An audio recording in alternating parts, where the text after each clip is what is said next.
think a big hurdle that I had to get over, and something that comes with pentatonic lead playing, is the ability to take one pattern that you know, learn the phrasing within that, but then having the ability to play up and down the neck freely while moving between different positions of the pentatonic scale. So this video is going to be about my approach to that, and what it really is in a nutshell is just knowing different positions of the pentatonic scale, some different patterns than you may be used to. So for some of you beginner players that don't have any pentatonic scale patterns memorized, this could be a good thing, because if you learn them this way first, I think there's a good chance that you'll be able to visualize the fretboard better and the way that these positions tie together down the neck. So when you go to play a lead, you don't feel fixed in one position and you're able to go up and down and move between the patterns freely.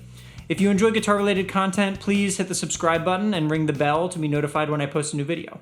So to start off, I'm gonna show you, we're gonna be in the key of A, and I'm gonna show you three great positions. It's really just two, with one of them duplicated up high. So it's gonna be one that occupies this area right here, right, like from like the 0 to the 5th fret, one that spans like the 5th fret to the 12th fret, and then another one, this one, lower one, duplicated up here, which again will span the 12th fret to the 17th fret. We're gonna start with this first position here, and it is as follows.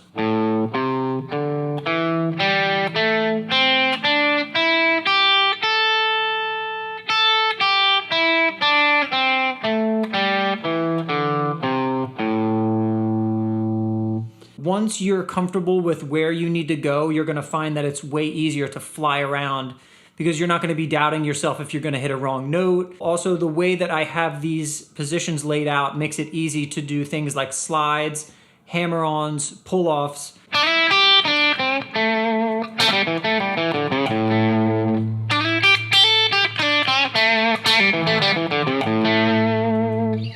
The next shape is going to be the midway shape. Now, you may have learned your A pentatonic scale starting on the 6th string like this. Now,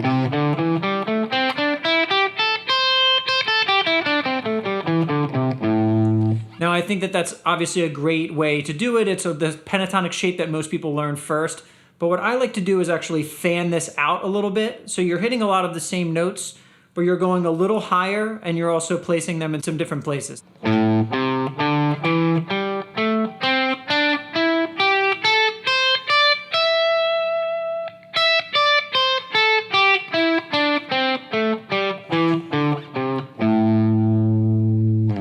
Now you'll see a lot of the notes are the same. You know, this note where you're going, I'm just throwing that up here.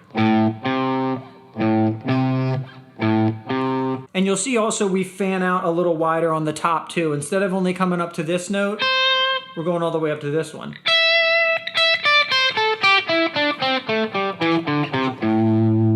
Okay, so that's the mid shape. The high shape is just a higher octave of this one down here. You can also do that thing where you throw that second note up to the next string. So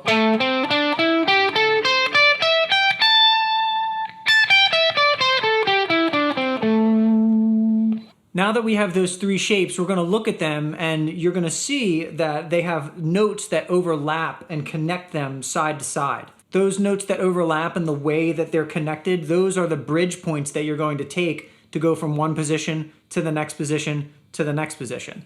And something like that would be like this. You know, we're starting down low. Now we're gonna jump up to this next position. And then we're gonna jump up to the next position.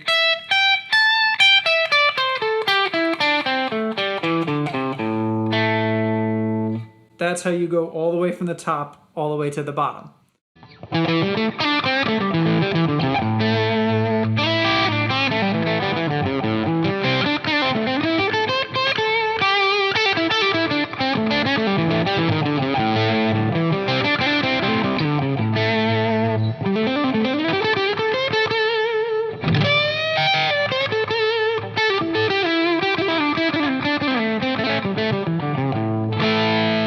I'm going to go through a couple of phrases and ways that I like to tie these patterns together. Phrase number one is using a technique that I like, which is to play a single phrase inside of each position, low, mid, and then high. But basically you're playing one succinct phrase in each position, but you're playing them all as one connected phrase, and it's a great way to move up the neck. An example of it would be something like this.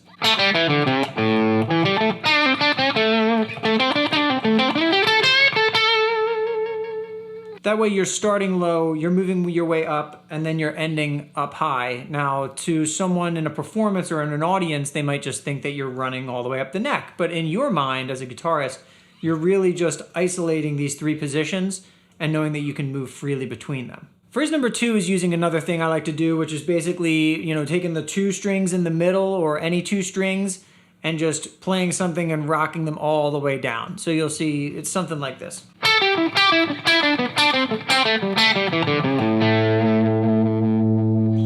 You're able to keep your left hand really like in a similar position, doing some of these, replicating that kind of phrase all the way down the neck, that same kind of thing.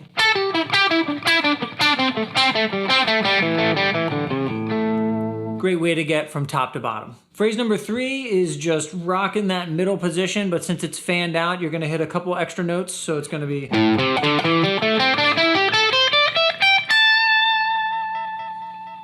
You're incorporating some of the high-end notes on that top position, but really this is just running that middle position all the way up.